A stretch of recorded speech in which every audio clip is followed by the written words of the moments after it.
about you and the backdrop of this book. Okay, so hello everybody. I am Earl Sewell. I am the author of a work of historical fiction called Lenny Gray. And so this book follows a family over the period of about 30 years from the 1920s to the 1950s and the story takes place in the American South during the heart of the Jim Crow era.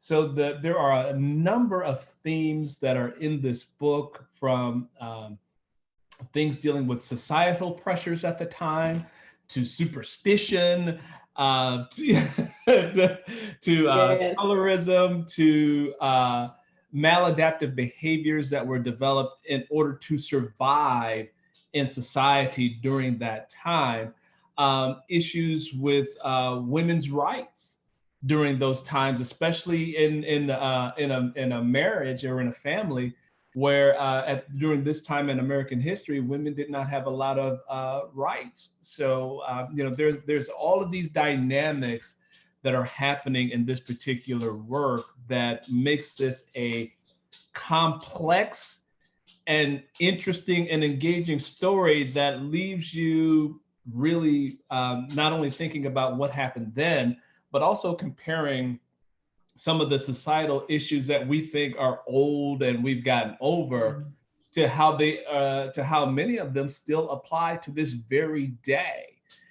For example, many of us may think, okay, Jim Crow era is over and the colored only signs have come down. But still, we have issues like, Ahmaud Arbery, who goes for a jog and, gets killed. Mm-hmm. For the act of jogging and looking suspicious because the optics of that disturbed somebody. So there's a lot that, is packed into this story and a lot of food for thought that readers will walk away with. Yes, so I love this story. I gave it a 5-star. It is, as I said earlier, an impeccable story. And you did really good with your characters. So right now I want to talk, I'm going to do some roll call from your characters. And I want you to tell us about those characters. What is the backdrop of these characters? I want to first start with Jenny Pearl. Tell us about Jenny Pearl. So Janie Pearl is the mother of the female protagonist in the work. And Janie Pearl is a woman who was born, shortly after the American Civil War and had been generationally gone through a process of color lightening from, one person, of light-skinned or mixed race marries another person who may be a second generation person of mixed race, and goes on down the line until you produce individuals who who have more Eurocentric features than African features. But they're still they still have that Black blood in them. But Janie Pearl was this person who was passing as a European woman and living a Eurocentric life, even though this was not the case, and this was not what her husband was unaware of. And this is in the late 1800s. We're talking like 1870s, that sort of era, where this sort of deception could have gotten you killed. Yes, could have gotten you killed. So. We're going to talk about Charles, her husband, Quincy, but keep going. Yeah, so her husband doesn't realize that, he has indeed, married a woman who has African blood in her DNA. And for him, as a man who is a staunch racist and who has his feelings about people of color that have been bred into him, for him to learn of this is, it's just unforgivable. It's just an unforgivable thing. But anyway, so eventually, um, Lenny Gray, Janie Pearl and Charles have a baby, but the Mhm. baby does not come out looking European.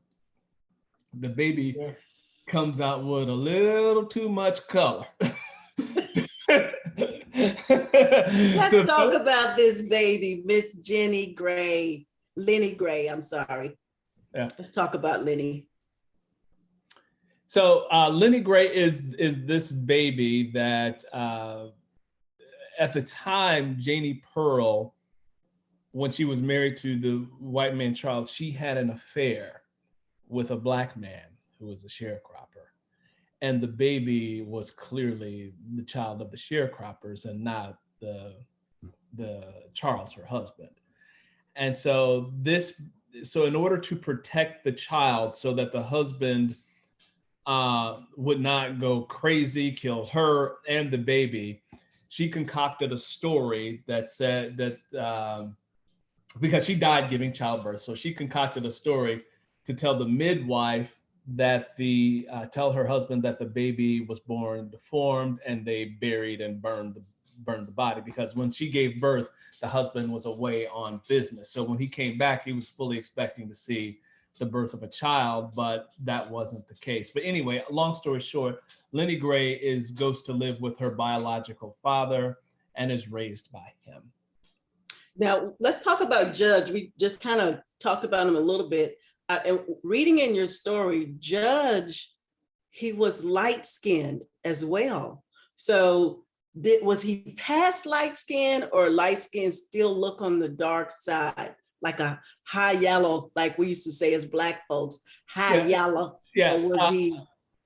Yes, I imagine Judge as a high yellow man. You know, he wasn't quite as pale as Janie Pearl. Mm-hmm. He wasn't quite as pale. That octoroon look, Right. He wasn't quite fair. He wasn't quite there yet. So, so that's where the color came back in. Now, Mary the midwife. Now, is Mary, if I'm not mistaken, is Mary Tom's mother, which is Curly's father? Yes. Okay. So Mary, she seems like she was the matriarch in the story, the backstory of Jenny Pearl, and knowing as much as she knew about what was going on. And she was a great, what am I trying to say?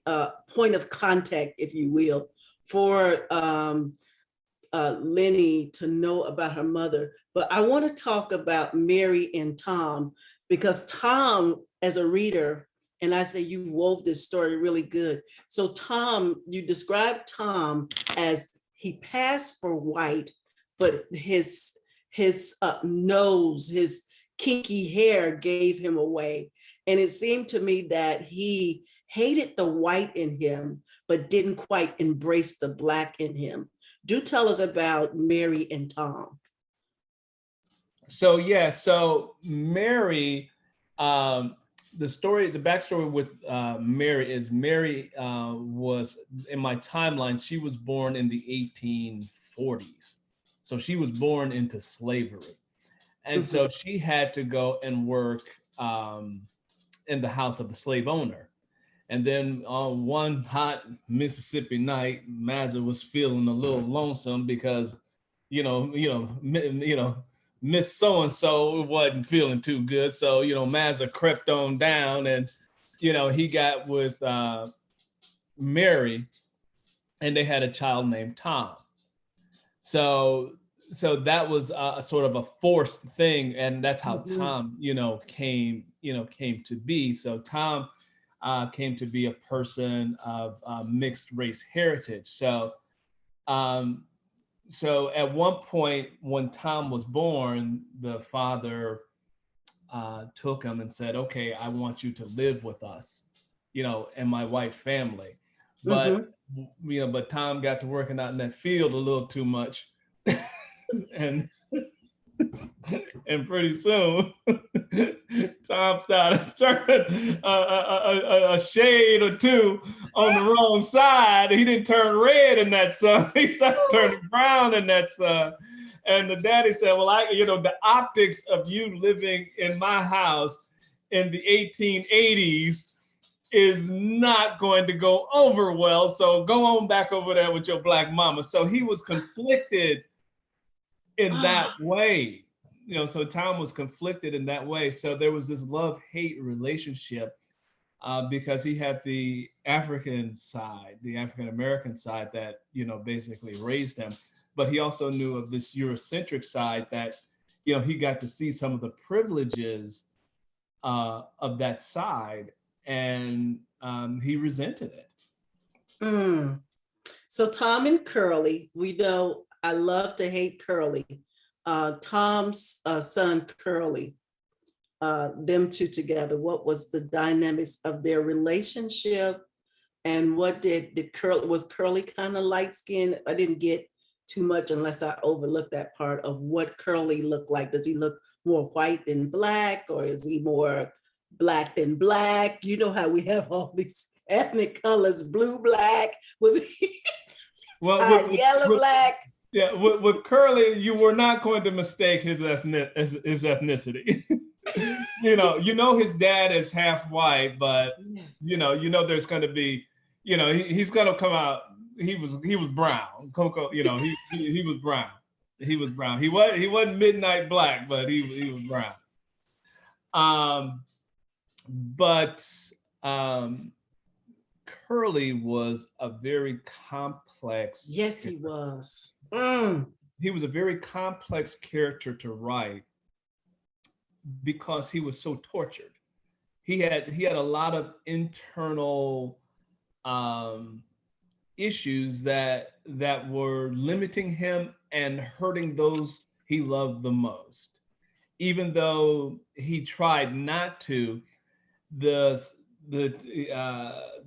times or the society and the world that he was living in did not offer him opportunities to fully integrate and become prosperous in American society, because he was a sharecropper in Mississippi in the 1920s.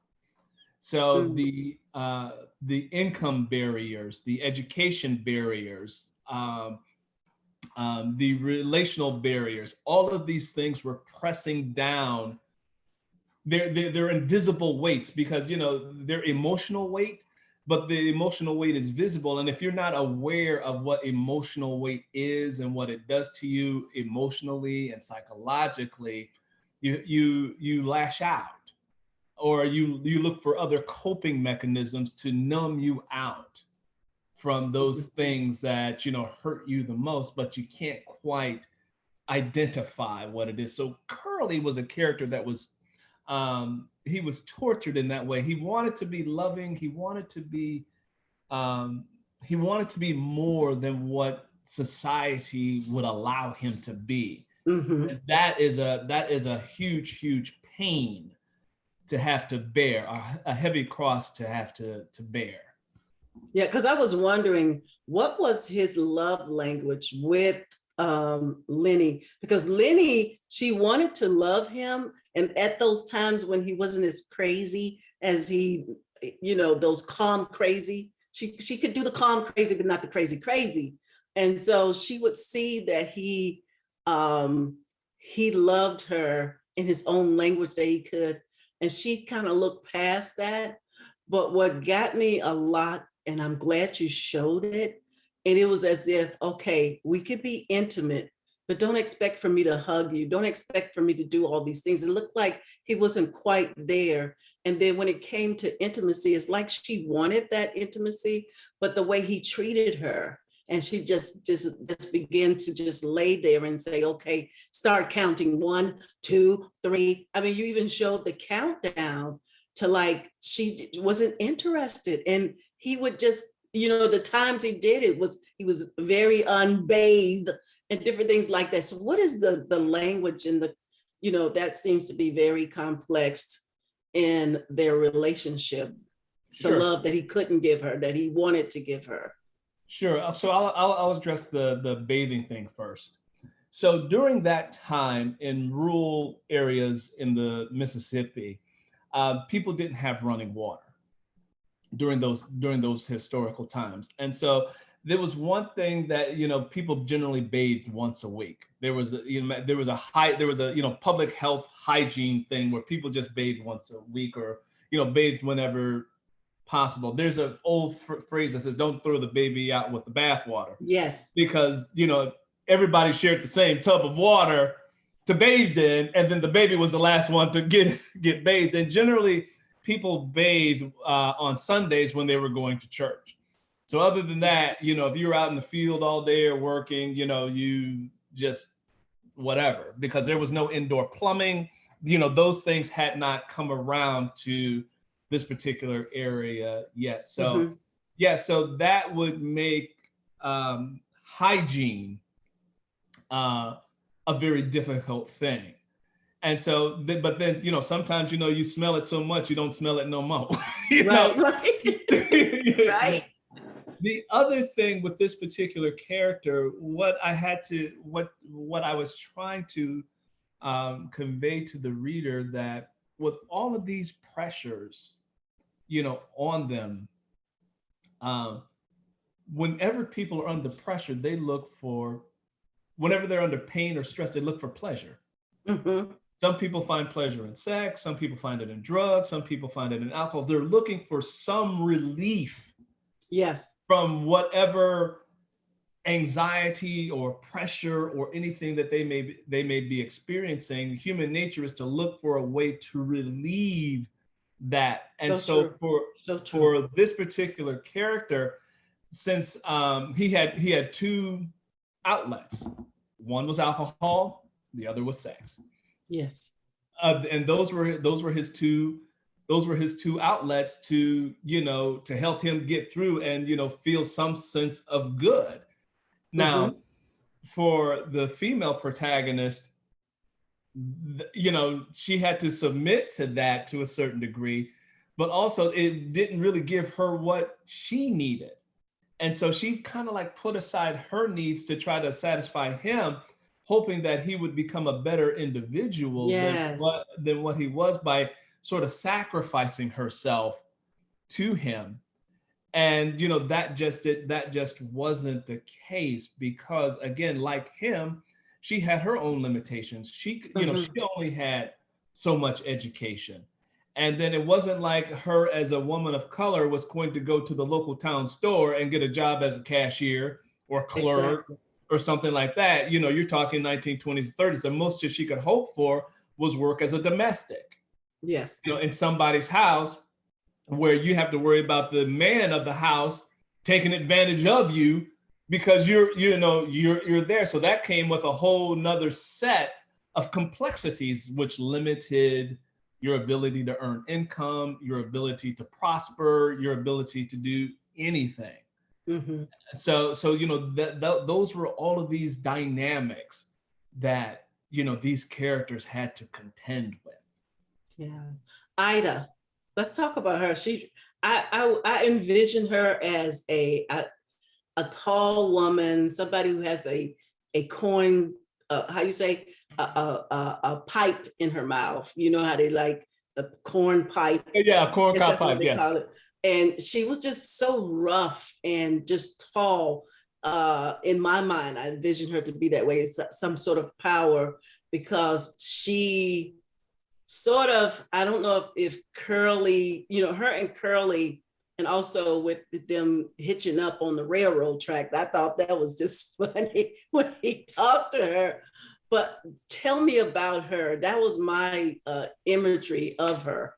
So with Ida, the construct of her character was to bring in the whole colorism aspect that African American people in the United States had to contend with, not only in chattel slavery, but in post slavery and in the Jim Crow era, to try to blend into American society.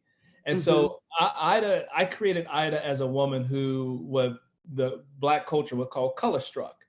Mm. And so, she could be, she could be as, as chocolate, as midnight, but in her mind, she didn't want anything around her that was her complexion. They had to be a particular complexion, which is why she ended up with Tom, because he was a man of mixed race heritage.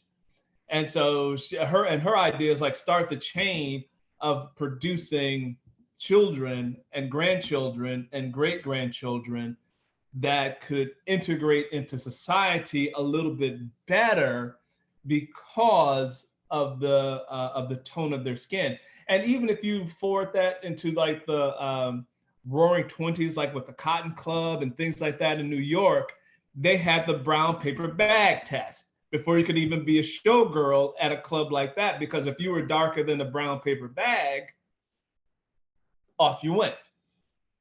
Because that was one of the things that our maladaptive behaviors in this American construct of how they created society. These are some of the things that we had to contend with, or the behaviors we engaged in that we believed would help progress us. So yeah, that's so true about that. I have a character. I saw her as early is written footprints of Tangi. I had to talk about Tangi May.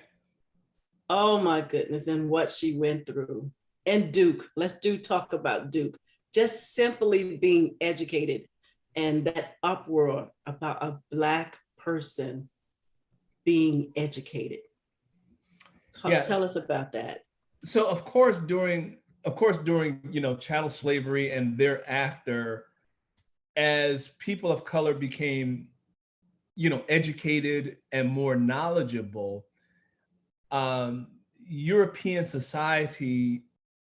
American society at that time viewed that as a threat, because when you know better, you do better. If because like for example, in chattel slavery, a educated slave was useless because he or she knew too much, and they could not be molded to believe whatever the authority figure told them. And so now that you have the end of slavery, and you have the ability to read and write and understand and learn, and even with that, they make we still have these battles with education today. Right now, they have this thing come out, critical race theory. They have all the, and it's like, just tell the truth as to what it was, and don't make it seem like, oh, it was okay. But anyway, going back to the story, having an educated person come down and start educating people, the power structure viewed that as a huge threat, because if they started learning how to count and how to do things and how to make business, then the sharecroppers or the landowners or the former descendants of slaveholders did not have control, could not keep control over people of color if they knew more, or if they started demanding more. So this is where you have like, the Ku Klux Klan and all of those, sort of entities come in to try to, again, keep those people as close to slavery as possible without actually calling it slavery. We'll call it something else. So when Duke comes down from the northern city and he meets Tangi, and he decides to teach her how to read because she doesn't read so good, and it opens up this world for her and how she views herself and how she's learning about other things that are outside, the small Mississippi town she's in. And it just opens up this excitement for her about learning. And then that transforms her. Yes. And it transforms her. And then transformation to the power structure was a threat, because I can't have you transforming into something where you believe you have rights. Wow. where you believe that you have the right to be fully human. Mm-hmm. That's a threat, because then that goes against the power structure. That goes against everything that we were taught for generations, that you were ignorant, that you were, that you could not learn, that you did not have the capacity to learn, that you were built for this sort of laborious work and nothing else. So that caused the power structure, mental disturbances, because now, you're looking at something that's not an anomaly. Yeah. Because even like going even further back, you look at Phyllis Wheatley, when, she started writing poetry, they said, oh, well, she's just an anomaly. Then they look at Frederick Douglass, oh, he's just an anomaly. Barack Obama, oh, he's just an anomaly. No, no. They're not an anomaly. And it's like, trying to not accept that what you have been taught or what you've been led to believe was just as damaging to you as it was to the people you decided to impose your will against.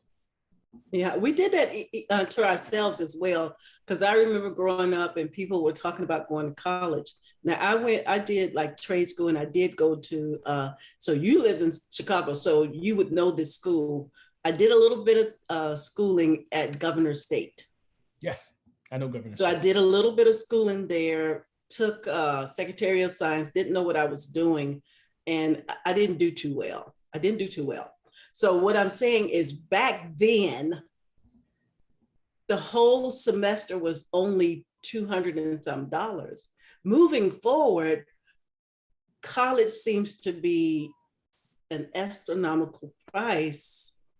Seem like more as people of color start embracing college. And then we used to say, and still some say, oh, you're going to college, you're trying to be smart. And this is so it's packaged in a different way to tell us that we don't need that education. And then at the same time, you got this markups on education where, like my daughter, she graduated cum laude, and she's has her her degree in English, and then she graduates and she have $80,000 worth of debt. And so she's still paying, we're still paying to this day. And so now it's like, it didn't seem like college cost that much, but now that brown people and other people are going, that is even more. So yeah, so you show that in there, that how education is dangerous. Not only that, her father kept telling her, Lenny, that, you don't need an education, and it brings up to date. You kept us up to date in that. When Judge told his daughter, Lenny, you have that education. She loved going to school, but he said, you as a Black woman, you could be as educated as you want to, I paraphrase, but you're not going to get a job because you're Black, no matter how much education you get. So you bring us up to date with that. So let's still talk about this education.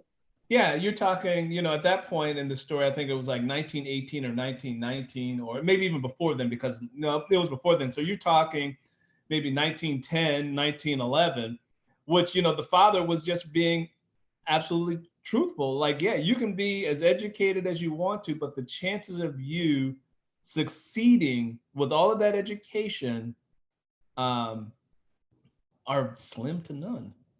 Yeah. Are slim to none. And, early 20th century America, you may be the exception, but, that's such a long shot during that time for even if you were an educated Black man, it's a long shot. But at the time, women's rights hadn't come around. You hadn't had the suffrage or the women's voting rights. None of that had come around yet. Mm-hmm.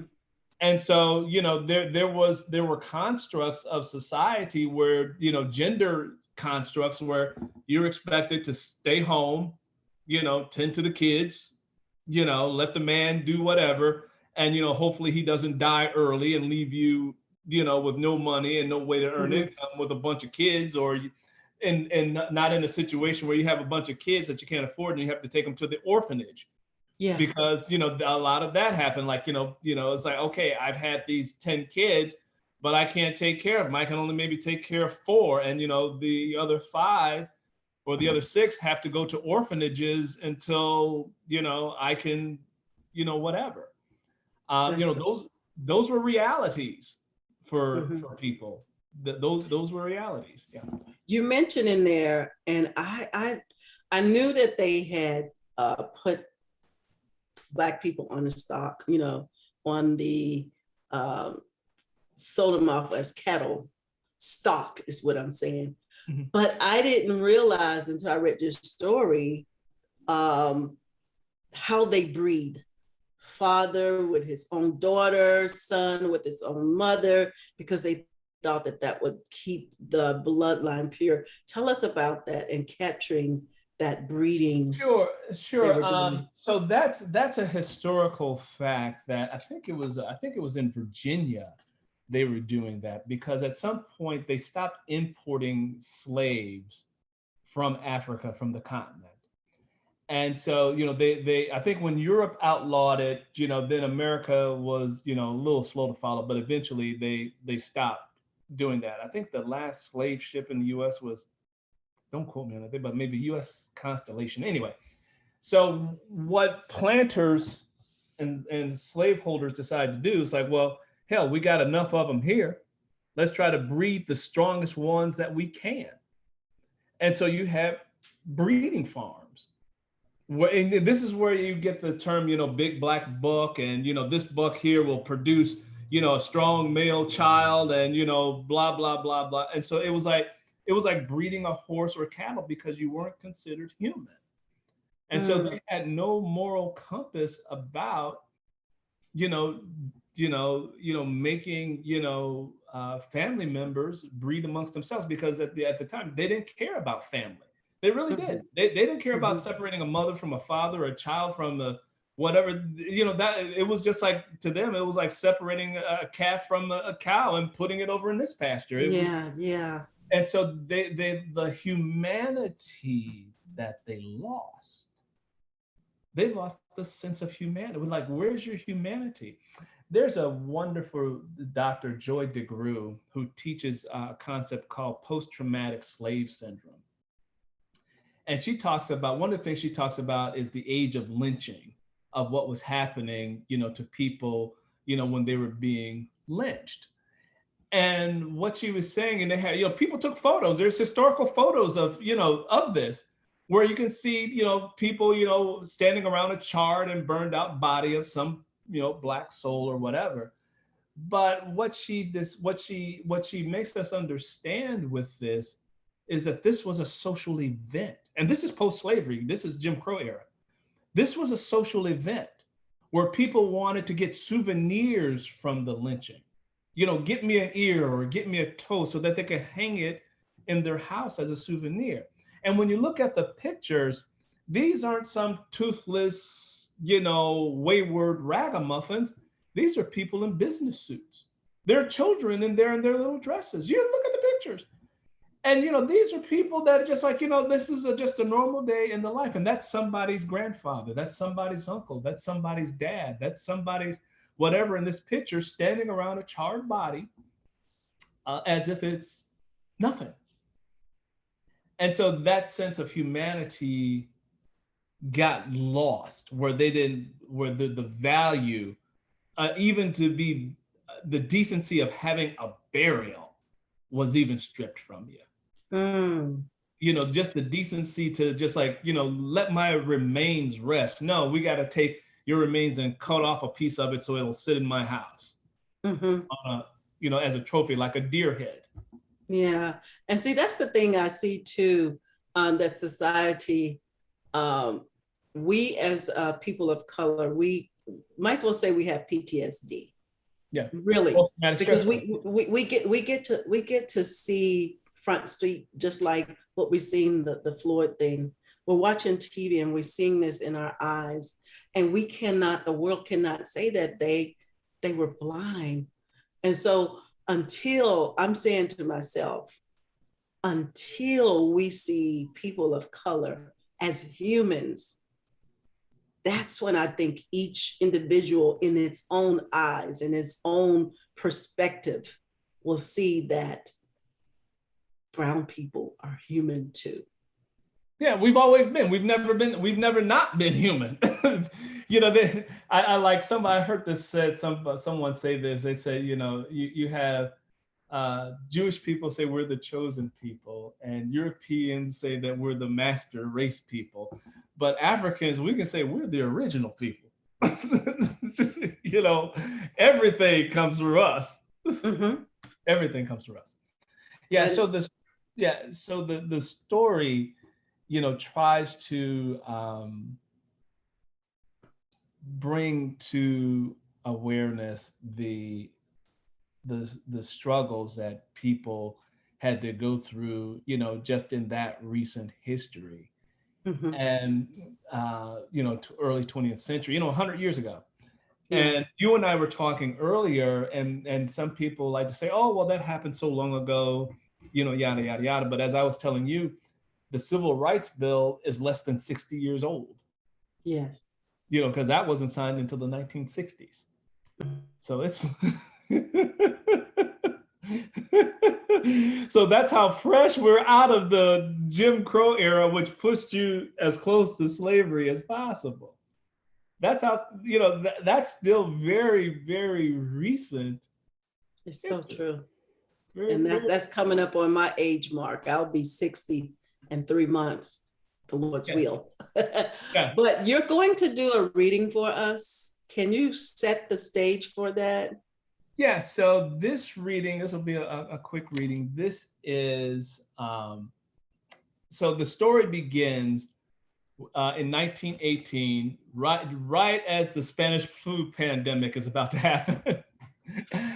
And the story starts with the main protagonist, Lenny Gray, deciding to run away. And she's trying to run away and get to some railroad tracks so she can go wherever it is she can go just to get away from this small town that she is in. Unfortunately, Lenny doesn't get away. And so the scene that I'm going to read is she's forced into this marriage to this loathsome man, you know, who is the character Curly. And what I'm about to read now is the night that Lenny has to go back home with Curly because she ain't got no place to go. So here we go. Let me get on over to the page. Hang on a second. Tell me the page number so I can follow. Well, you know, I'm reading it off the manuscript. Oh, so okay, the manuscript, so it's gonna be different. Go ahead. I'm gonna follow. I'm Yeah. gonna follow in my hearing. Well, actually, it would be chapter 2. So it's chapter 2. Okay. All right, so here we go. Lenny Gray traveled back to the farmhouse where Curly lived with his parents and younger siblings as a married woman. Sleeping next to Curly wasn't what she had in mind when she tried to get away. But what choice did she have? She didn't have any money, education, or knowledge of the world outside of Dixon Mills. Lenny Gray cringed when Curly ran his sweaty fingers through her hair and cajoled her to spread her legs for him so that the marriage could become official. Confused and frightened, she froze up and allowed him to do what came naturally between a man and a woman. She wasn't certain that what he was doing made her feel good, made her feel like a woman, because deep inside, she still felt like a little girl, only now she was ruined. When he was done, Curly rolled off of her and pulled her close to him and spooned her. She felt his heavy arm crushing her ribs. Shortly thereafter, he began to snore, and the stench of moonshine on his breath gave her a headache and curdled her stomach, making it go sour. When she tried to reposition herself on the bed, he immediately woke up. Where are you trying to run off to? Twisting her neck, she looked into his eyes, which were accusing her of trying to run away again. My stomach don't feel so good, she said, and sat upright. How come? Was I too rough on you? He asked. Domination had hitched a ride on the back. Domination had hitched a ride on the back of his second question. She could tell by the tone of his voice that he got gratification out of being physically superior than she was. My stomach just feel like it won't settle down, she explained as tears began stinging the back of her eyes. You ain't about to have a baby, are you? He asked tenderly, which confused Lenny Gray even more. She didn't understand how he could be as mean as a possum one moment and as gentle as a floating chicken feather the next. I'll stop right there. Yes, that is so good. You guys are gonna have to get that. That is so good. I love that story. Let me see if anybody's saying anything out there. So this story, I may have asked you this before. So before you wrote this story, what were you, I always try to think about what was going on, what was the time in society, what was going on at the time of writing this story, or you just decide, let me do this. And how many years ago is Lenny Gray? How many years? It's funny because Lenny Gray sat on my computer for years and I didn't do anything with it. And so I went to, now this is going back some years ago, maybe even a decade or so. I had wrote Lenny Gray and I did nothing with it, but then I went and I did a master's program in writing. And so I decided, since I was in this master's program already as a published writer, the caveat to going through the program was that I had to write in a genre that I had never published in or written in before. Mm-hmm. And so what I did was in historical fiction. I hadn't published anything in there, and I had, started Lenny Gray, but I was just a concept. I hadn't, done too much with it. So what I did in this program is I really studied the craft of writing globally. So I did not read just writers from the US. I read writers around the world who wrote in this genre. I tell you, I came out of that when I went into that program, I thought, okay, I'm a published author. After I read some of the other books from other writers from other cultures, I'm like, oh my God, I got a lot of learning to do about how to craft a very, very good story. So I started reading historical fiction from authors I'd never heard of, authors from the continent of Africa, from India, from Russia, from Saudi Arabia, from the Arab world. I started reading all of these writers who were talking about the human experience, and they were telling it. They were telling their stories through their own eyes. And I found that the common thread that all of us have is, trauma, pain, and suffering. That all humans are going to experience at some point in their existence. And how do you get over these moments in life? Whether it's brought on by war, whether it's brought on by famine, whether it's brought on by trafficking or whatever. There are these human elements to us that we all share this common thread. So as I was studying how writers write, it transformed me and how I approach writing and how I look at what is the argument that I want to tackle, that I'm wrestling with. I don't want to just write, fluff for fluff or whatever. This was really a story about, let's look at some deep issues and how do we, and put these characters in some deep issues so people can have conversation about how to tackle, some of these things. Because we can all say, well, if that ever happened to me, I'd do blah, blah, blah. Well, would you really? Right. And you don't know until you really get there. But anyway, so Lenny Gray, I studied how writers write in a way that I had never done before. And then I let how they approach the craft and really broke down the literature as to how they made me think, how they made me feel, and the language that they used in order to convey the story, to paint the picture. Then I started writing Lenny Gray. And I had this idea of it was inspired by my paternal grandparents. And although the work is presented as fiction, it's deeply rooted in historical facts. Mhm. And so, using my creative ability, I imagined what it would have been like for them to live during that time, but on a much deeper level, not a surface level, like, oh, just don't go to that store because, the white folks will run you off. No, let's pull back the layer and really look at what this does to you emotionally, behaviorally, and psychologically.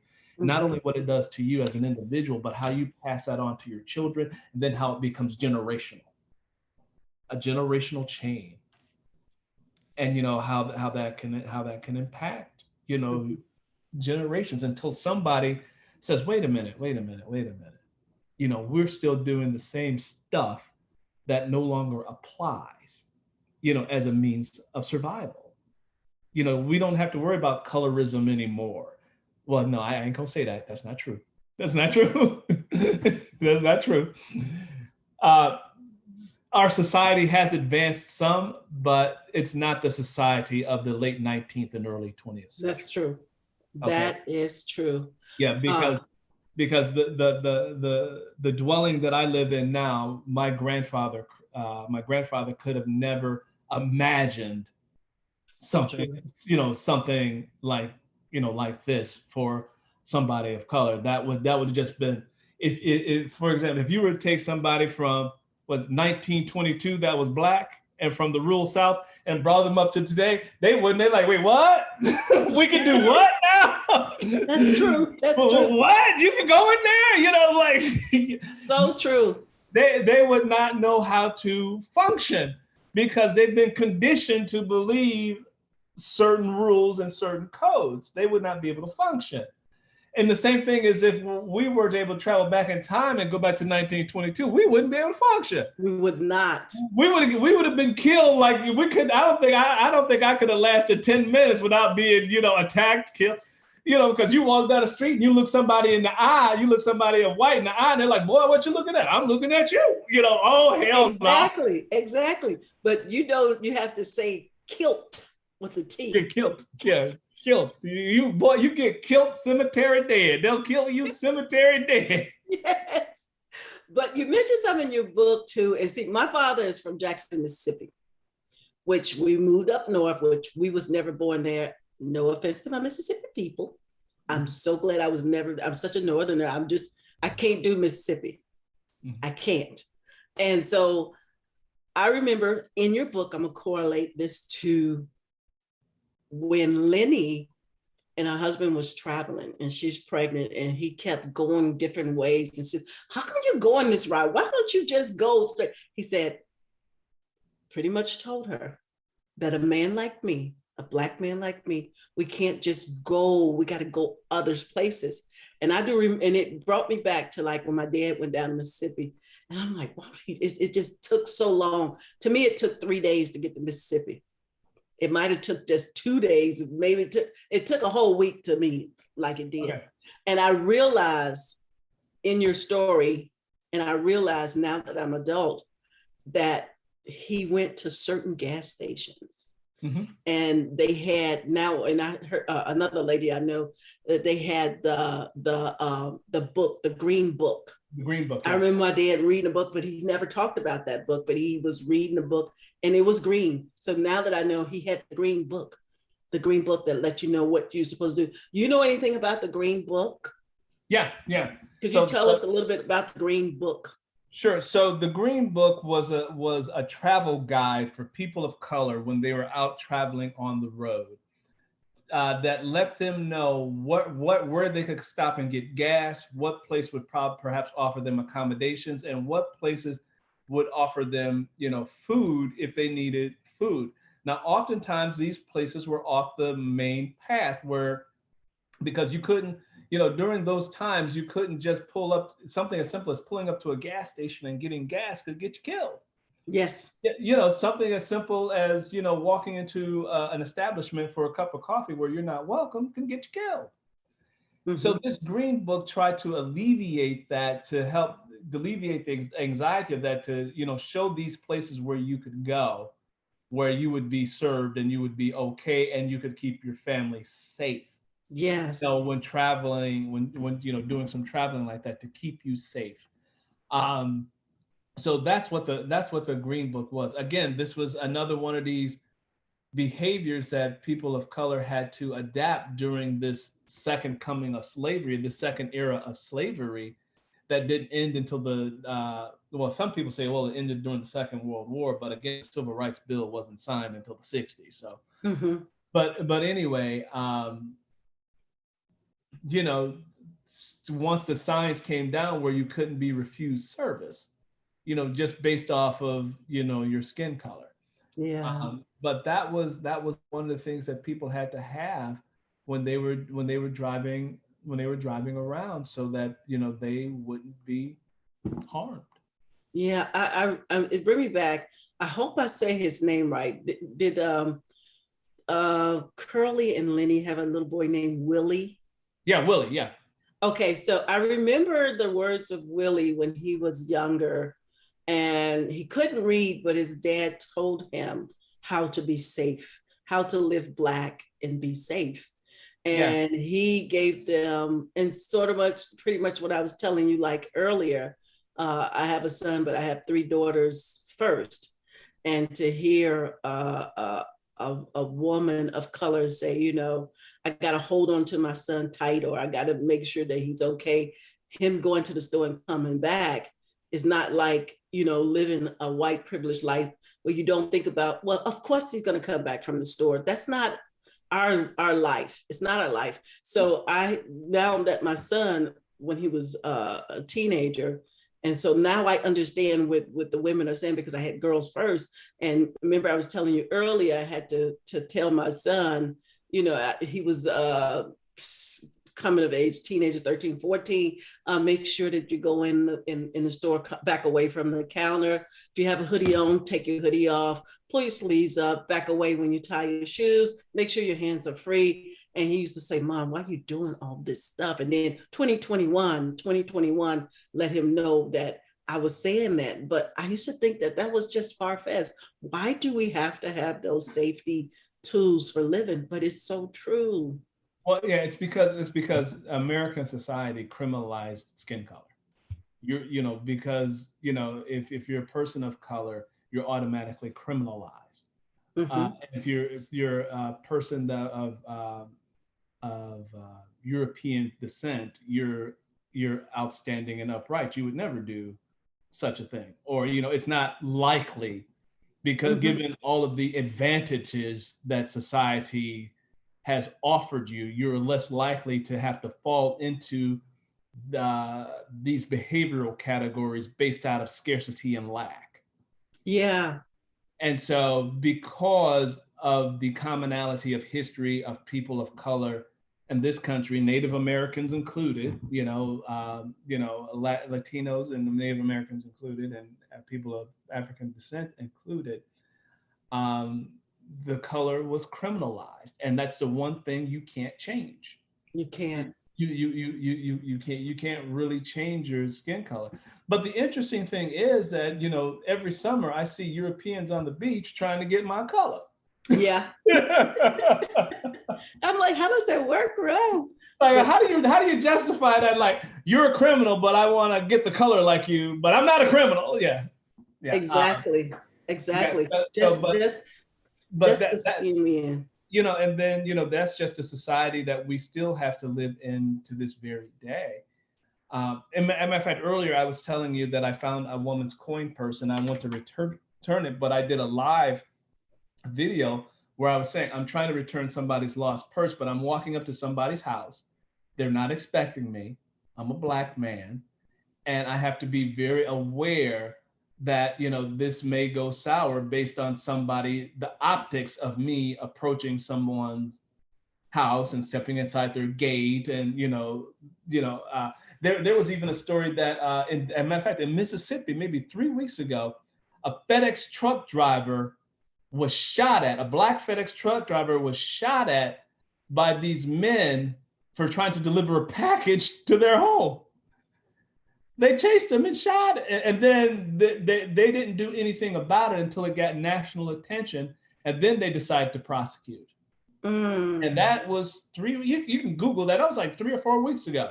But anyway, Wow. I was going to this house and I was just trying to return this coin purse. I eventually, after knocking a couple of times and ringing the doorbell, I heard a dog and I said, yep, let me get out of this yard because I don't know if this is an attack dog, and if I'm in this dog's yard, this dog is going to say, hey, time to chew you a new one for being inside my gate, and I said, let me get out of here and just go that.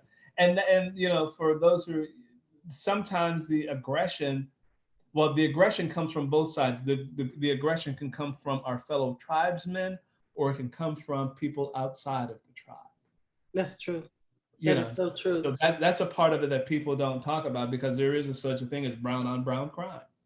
That is so true. And another thing I was thinking about, and I'm looking at the time, we went over a little bit, but I'll say this before we go.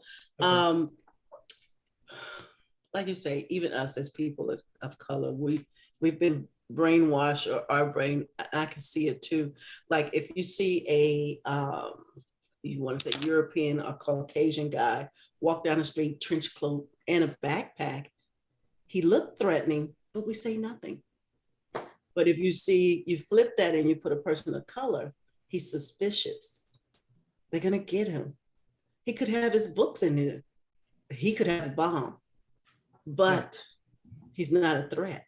And so this is the type of life we live for a long time. So as we end this live, what would you want to say to the people out there? We have not gone too far, as you said, and to those who are watching will you write another historical fiction? Yeah, I will write another one. There are no, I'm pregnant with about 6 books. Woo! I'm pregnant. So yes, to answer that, yes, there will be more coming. And what I would want people to, leave with is, especially for folks who watch the replay on this or whatever, who, I hope you learn something from Lenny Gray, the story that I produced. I hope it helps you to understand just a little bit more about the history, the pain, the suffering, and eventually the triumph of what the descendants of that transatlantic slave trade, those captives and the descendants, have, experienced, witnessed, and are still making our way through. Yes. Because we are still dealing with the intergenerational trauma that was passed on, from all of that, from our history, in this country. And then I would also encourage people to understand that people of African descent, our history does not begin on the shores of the United States. Our history goes much, much further, much deeper. And just like European history or Asian history, or any other people's histories, we've had our empires, we've had our kings, we've had our queens, we've had our educational institutions, we've had our rise and falls, just like all other empires of the globe. Just like you're looking at Russia today, trying to restore an empire that that had crumbled to a certain degree. That is also part of the human condition. And go ahead. No, go ahead. You said that's part of the human condition. That's part of it's part of the human condition, and bondage and suffering are certainly nothing new to the human condition. So I'll stop right there. Okay, I want to ask you, I had a talk with Omar Tyree earlier. I asked him this question, and I'm going to ask you this question as well. Society has a way of defining us as people of color, who we are.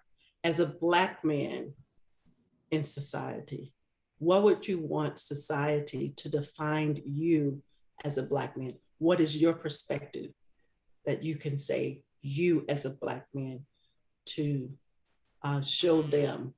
You say I'm this, but as a Black man, I'm this. How would you define that? Yeah, I am not what your history book has told you I am. Mm-hmm. I am, you know, I am so much more than that, and my history is not limited to 1 month in this country, and a month that's missing all them days. You know,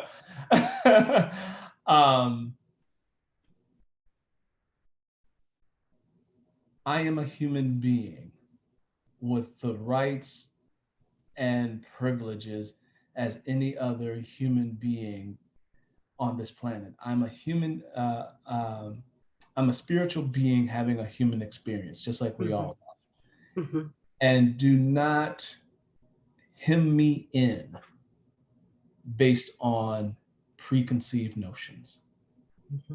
You know, that you learn from your family members or from history or from what society tells you. Look at me for who I am. Don't, you know, and I'll end it with that. Beautiful, beautiful, beautiful, beautiful. I love it. Tell the folks where they can reach you and where are you at on every handle? Sure. So, folks, you can find my book, all of my titles on Amazon. You can find me, just go to Amazon and type in Earl Sewell, EarlSewell.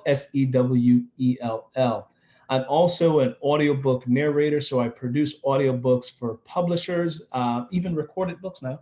I produce audiobooks for publishers. I have a website where you can hear some of the works that I've created, and that's earlsewellvoice.com. You can find me there, and you can find me here on Facebook at facebook.com/Earl Sewell, and LinkedIn, the same thing. And, you know, all social, you know, pretty much every social media platform, just type in the name Earl Sewell and I'll come up. Let me see if there's anything on the board before you go. We do have some, this page is international. We have some people overseas watching it. Hello, Elaine, who is from, she has a lot of rich history. Elaine T. Jones, thank you for watching. And then I always call her Miss E from overseas that's watching. I cannot say her name. I'm not even gonna try to say it. And Sonia, she's in our book group. She's read your book before. And Rosie said, awesome. So thank you guys for watching. Thank you guys for watching internationally. Oh, Joe Mack Mendez, thank you for watching as well. You guys do swipe and share and let everyone know about ESP Presents and ESP Book Chat, as well as do share the story of the Lenny Gray story with Earl Sewell. And he does some impeccable work. I love the Lenny Gray story. This is our second time around talking about your story, and we do look forward to more of your historical story as well as what you've written. You wrote what, how many books? 20 something books now? Yeah, like 25 titles. 25 books, and I got to go back and dig out. We did do your with that book, the story we did, and you earlier you had it in the background, so I can't think of her name now. So it's a coming of age book. Keisha's Drama. Keisha's Drama. So would you say that that's YA, or you? Yeah, that's YA. That's so young adult. Yeah, you do the YA books as well. So it has been certainly great, and my hat's off to you. Those who was listening earlier, you got a chance to see some of his work. I know he cut his shirt. I was hoping that he. Now let me stop. I'm talking about you in front of you. Look, don't redo that. Okay. But thank you for being here, and thank you for showing up again as usual, earlier today and today.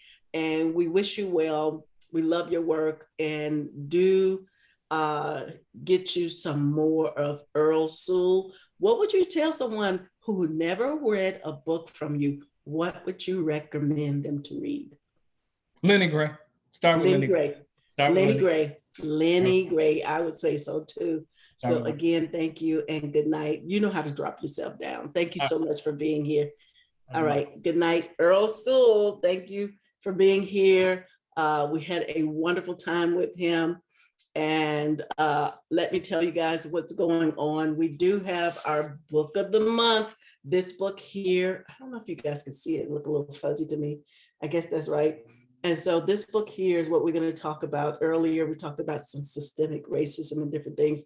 And so this author will not be on our show. Why are all the Black kids sitting together in the cafeteria, and other conversations about race, by Beverly Daniel Tatum and PhD. This book is in its 20th anniversary edition, and it talks about it's bringing us up to date to the 2020s, 21, and we talk about that. So our book group we're a diverse book group, and we're going to talk about this. So with it being diverse, we're just going to be raw, and we're going to just be transparent, and we're going to see what stereotypes that we've been talked about. And also we do have a show that's coming up on the 24th. That's when we'll talk about our book as a book club. We're reading this book here, and that is ESP Book Chat Book Club. We'll read this.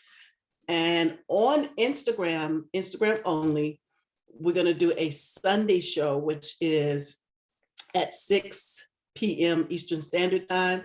And we will talk to Tangi Edward and also Michael Himmel. I hope I said his name right. We're going to talk about spinal bifida. So we're going to get to hear their backstories. What are the most frequent questions asked to them both about what are they most asked about? And they're going to just walk us through that. So that's going to be on Instagram only at 6 p.m. Eastern Standard Time. So stay on the lookout for that. We do have our March book. So our March 8th, I'll show you that right away. We're going to talk to live with Jacqueline Mitchard. We're going to talk about The Good Son. And we're also going to talk about her vintage book, A Theory of Relativity. So these two books are good in itself. This one talks about a real bad custody battle. And this one talks about a young son who committed a murder. And there is a lot of things that's going on that this young man had gone through, but murdering his close friend, girlfriend, and close neighbor that lives around him, Jill. She is now having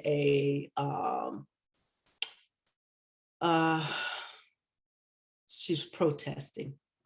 And so this is very close to his home. So let's unveil or unfold this story as we talk about The Good Son. And also that this right here, like I said, it is March 8th.